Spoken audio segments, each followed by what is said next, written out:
Nama Om Vishnu Padaya Krishna Prishthaya Bhutale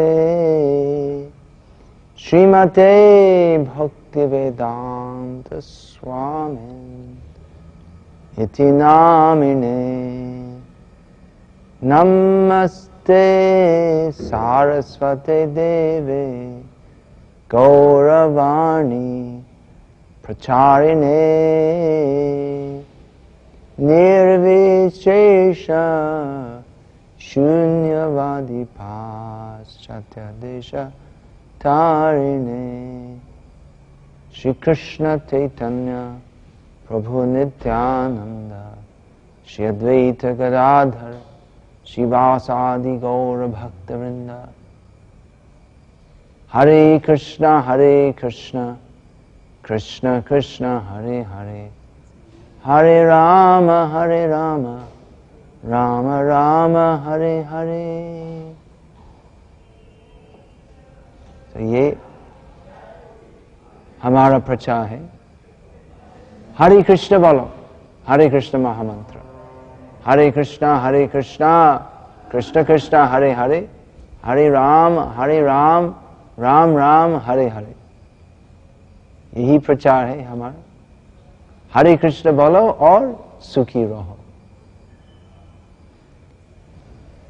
फिर बहुत से लोग हमसे पूछते हैं कि क्यों हम इतना सब बल देते हैं हरे नाम पर. तो हमारा उत्तर है कि ये हमारे स्वयंगत का प्रचार नहीं है, ये शास्त्र का उपदेश है. वो सभी वैदिक शास्त्रों का मूल सिद्धांत ये है कि हरि नाम से भगवान की पूरी कृपा मिल जाती है. विशेषकर इस कलयुग में हरे नाम एव केवलम कलो नास्त्येव गतिरन्यथा. ये एक बहुत ही प्रसिद्ध श्लोक है जिसका अर्थ है कि हरे नाम 3 बार उक्ति है कि हरे नाम एव केवलम, हरे नाम के बिना कलो इस कलयुग में नास्त्येव न अस्त्येव, कोई दूसरा रास्ता नहीं है. कलो नास्त्येव गतिर अन्यथा. परम गति प्राप्त करने के लिए हरि नाम के अलावा कोई दूसरा उपाय नहीं है, इस विशेषकर इस कलयुग में। कृते यध्यायतो विष्णु त्रैतायम यजतो मखाय द्वापरे परिचार्यायं कलो तद हरि कीर्तनात्। श्रीमद् भागवत में यही लेख है कि कृतयुग अर्थात सात्य युग में जो आध्यात्मिक फल प्राप्त होता था ध्यान करने से, और द्वापर युग में जो आध्यात्मिक फल प्राप्त होता था और त्रेतायुग यजतो यज्ञ करने से, और द्वापर युग में जो फल प्राप्त होता और परिचार्य मूर्ति सेवा करने से, तो वो फल और अधिक भी मिलते हैं इस कलयुग में केवल भगवान का सुंदर और दिव्य नाम श्रद्धा युक्त होने से, जप और कीर्तन करने से। इसलिए सुखदेव गोस्वामी परीक्षित महाराज को बोले श्रीमद् भागवत में कि कलो दोष निधे राजन, कि इस कलयुग दोष निधि है, दोष सागर जैसे है, सागर अपार जैसे है, और कलयुग में दोष सागर अपार जैसे है। सभी प्रकार का व्यसन करना है।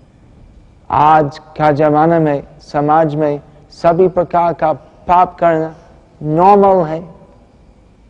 लोग सब कुछ खाते हैं, पीते हैं और सभी प्रकार का व्यसन करते हैं और दूसरी चिंता नहीं करते, तो नॉर्मल जैसे लगते हैं। हम मांस खाते हैं, उसमें क्या दोष है, तो चिंतन भी नहीं करते कि इसमें पाप होते हैं। तो ऐसे कलयुग दोष सागर है, अपार पाप पूर्ण सागर है। तो कलयुग में कैसे आध्यात्मिक प्रगति संभव है, तो लगभग असंभव है। कलयुग में धार्मिक गुण तो प्राय नहीं है, क्योंकि पाप का महासागर है। लेकिन सुखदेव गोस्वामी और क्या बोले, कलो दोष निधे राजन अस्ति ही एको महान गुण। फिर भी कलयुग में एक महान गुण है।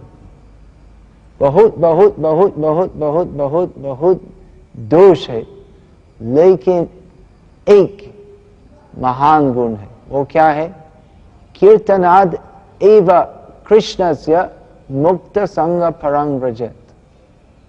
कि इस कलयुग एक विशाल दोष का सागर है, लेकिन कीर्तनाद एव कृष्णस्य, कृष्ण कीर्तन करने से वो पाप से हम मुक्त हो सकते हैं और परम व्रजत, हम परम धाम प्राप्त हो सकते हैं।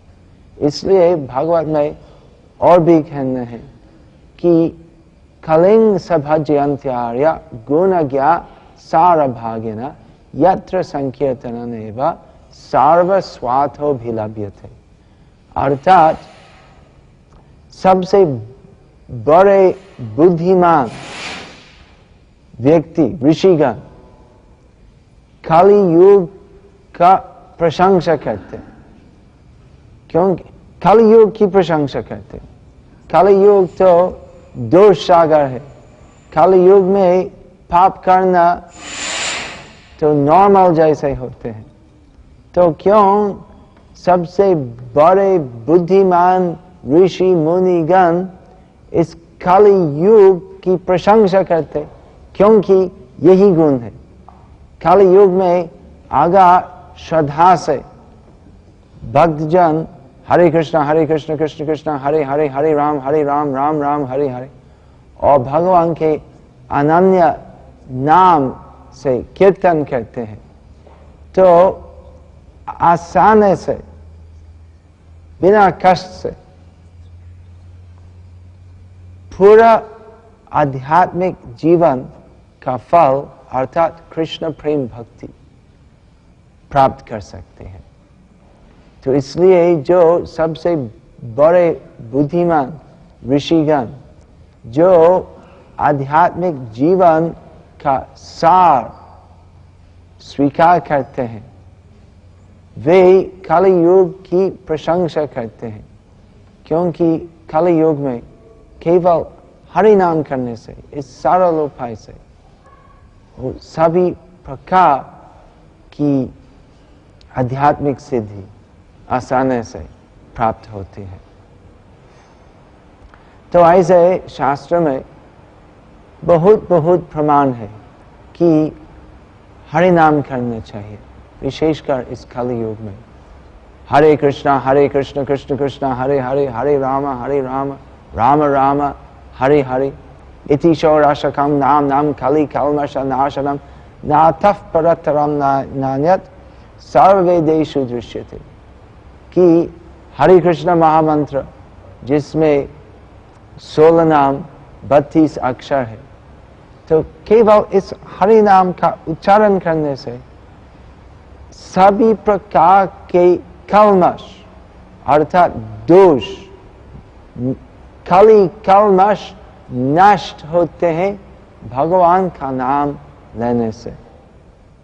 और अगर हम समस्त वैदिक साहित्यों में अन्वेषण करेंगे तो फिर भी इससे श्रेष्ठ उपाय हम नहीं मिलेंगे, यही श्रेष्ठ उपाय है।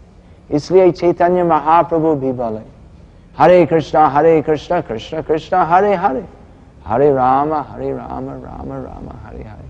प्रभु कहिलाम ए महामंत्र। चैतन्य महाप्रभु बोले कि जो अभी बोला वही महामंत्र है। यह जप गिय सबे करिए निबंध, और सबका कर्तव्य है इस हरे कृष्ण महामंत्र जप और कीर्तन करना, वो सभी भक्ति नियम पालन करने के साथ। और अगर ऐसे करना है तो क्या होते हैं, क्या फायदा होते हैं? यहाँ होते, इससे यहाँ होते सर्व सिद्धि होई बे सब। तो इस सरल विधि पालन करने से, हरि नाम और भक्ति नियम पालन करने से यहाँ होते सर्व सिद्धि होई बे सब। तो सबके लिए सर्व सिद्धि अर्थात कृष्ण प्रेम भक्ति प्राप्त करना सरल होते हैं। सब भक्त चाहे भी शिक्षित अशिक्षित, जवान वृद्ध, स्त्री पुरुष, भारतीय अभारतीय, हिंदू अहिंदू, ब्राह्मण क्षत्रिय वैश्य शूद्र यवन चंडाल म्लेच्छ, तो जो भी स्थिति में हो, अगर हम हरे कृष्ण कहते हैं तो भगवान श्री कृष्ण चैतन्य महाप्रभु की कृपा से हम सर्व सिद्धि प्राप्त करेंगे, सर्व सिद्धि होई बे सब। इसलिए चैतन्य महाप्रभु का परामर्श है और उपदेश है, सर्व क्षण सदैव सर्वक्षण कहो नाम विधि नहीं है, दूसरी विधि नहीं है। और ये भी व्यवहारिक है, तो खाली थियोरेटिकल नहीं है, तो खाली शास्त्र में नहीं है, तो व्यवहारिक जीवन में भी हम हरि नाम का प्रभाव देखते हैं। तो मैं स्वयंगत की अनुभूति से बोल सकता हूँ कि हरि नाम का मार्ग का आने के पहले मैं इतना असंतुष्ट था, मेरा जीवन बिल्कुल दिशाहीन था, मेरे जीवन शैली तो एकदम खराब था। लेकिन हरि नाम का बल से, वो हरि नाम तो शुद्ध कृष्ण भक्तों से लेना चाहिए। तो प्रभुपाद हमको हरे कृष्ण महामंत्र दिया है। और पहले देखा कि श्रील प्रभुपाद और श्रील प्रभुपाद के शिष्यों इस हरिनाम विधि पालन करने से तो इतने प्रगत होते थे। तो मैं पहले देखा कि श्रील प्रभुपाद और इनके शिष्यों तो वास्तविक प्रगति करते हैं कृष्ण भक्ति में हरिनाम करने से। फिर जब मैं स्वयं शुरू किया हरे कृष्णा कृष्ण कृष्ण हरे हरे, हरे राम राम राम हरे हरे जाप और कीर्तन करने, फिर मेरा खुद का जीवन में तो अंतर जो था तो खुद का जीवन में अनुभव किया कि बहुत थोड़े दिन में एकदम शुरू से तो बड़ा अंतर था। क्योंकि हरे कृष्ण महामंत्र, कृष्ण नाम महामंत्र ए तो स्वभाव जे जापे तार कृष्ण उपजाई भाव। ऐसे होते हैं कि अगर कृष्ण नाम बोलना है तो हरे कृष्ण महामंत्र का स्वभाव है कि जो हरे कृष्ण महामंत्र बोलते हैं उसका जीवन में परिवर्तन होते हैं, तो आध्यात्मिक प्रकाश मिलते हैं और सब गंदगी जो मन में है तो वो साफ हो जाते हैं। फिर धीरे धीरे वो साक्षात कृष्ण की प्रकृति अनुभूति होती है। तो ये सब व्यवहारिक है। तो अगर कृष्ण नाम से प्रभाव नहीं होता था, अगर कृष्ण नाम में बल नहीं होता तो कैसे संभव था कि केवल कृष्ण नाम लेने से लाख लाख करोड़ लोग पूरे दुनिया में अभी आनंद से कृष्ण नाम ग्रहण करते हैं। और सभी लोग जो कृष्ण नाम ग्रहण करते हैं तो सभी लोग की जीवन में पूरा परिवर्तन होते हैं और सब बोलते हैं कि सही है, कृष्ण नाम से इतना दिव्य आनंद मिलते हैं कि वो पहले जीवन से पूरा परिवर्तन होते हैं और हमारे जीवन शैली जैसे था तो उसमें वापस जाने की कोई इच्छा नहीं है। अभी तो नया जीवन मिल हरि नाम करने से।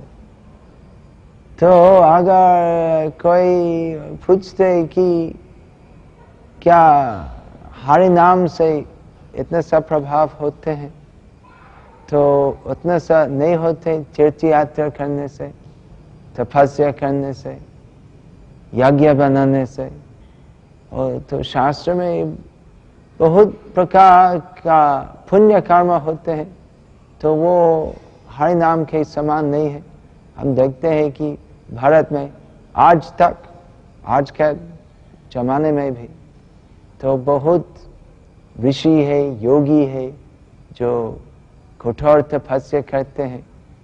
तो ऐसे ऋषि तपस्वी तो तपस्या करने से ज्यादा आध्यात्मिक प्रगति नहीं करते हैं।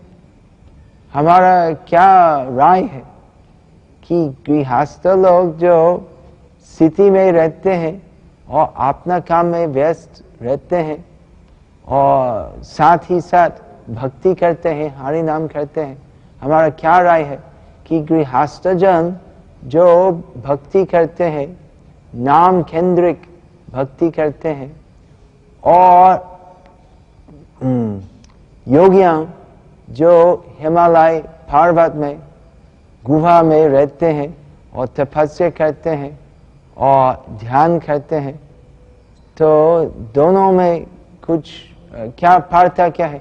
हमारा क्या राय है कि जो गृहस्थ जन जो स्थिति में रहते और हरि नाम करते तो ज्यादा प्रगति करते, ज्यादा प्रगत होते हैं आध्यात्मिक जीवन में, ज्यादा प्रगत होते हैं तो योगियों से। हाँ, हम ऐसे बोलते हैं। क्यों? वो शास्त्र का विचार है, शास्त्र का सिद्धांत है। और व्यवहारिक जीवन में भी देखते हैं कि जो हरि नाम करते हैं, जय जापे तार कृष्ण उपजाई भाव।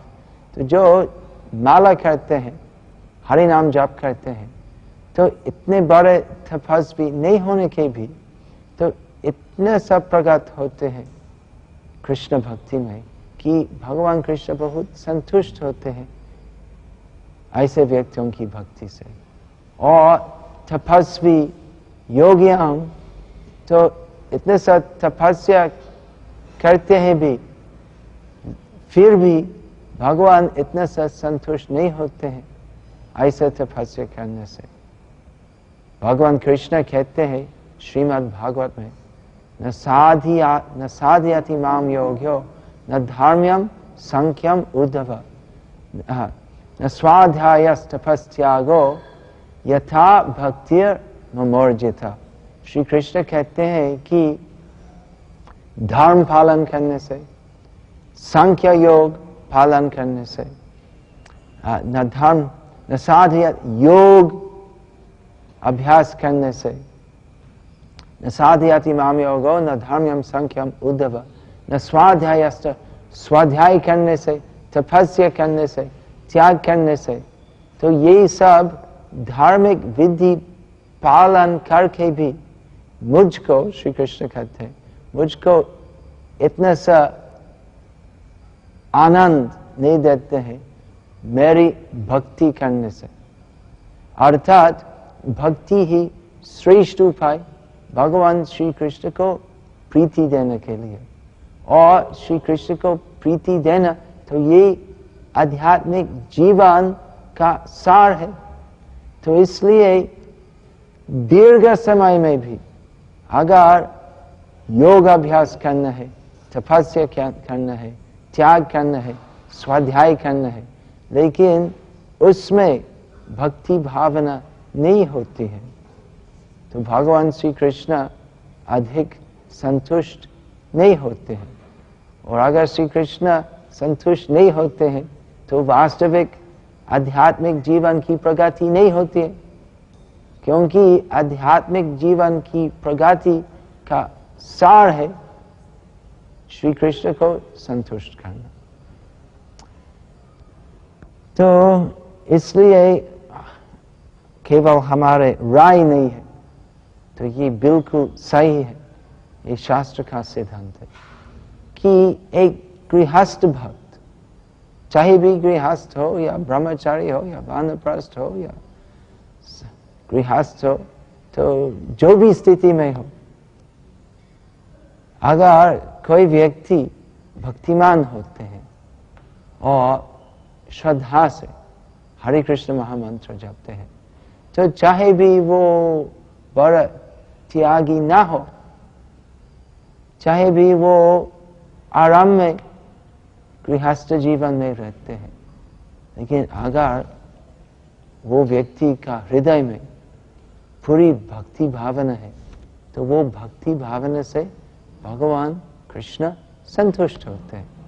और अगर एक व्यक्ति योगी बहुत प्रयास से कठोर तपस्या करते दीर्घ काल में, लेकिन वो योगी का हृदय में भक्ति भावना नहीं होती है, अगर वे सोचते हैं कि मैं खुद का बल से तपस्या करूंगा और खुद का बल से मैं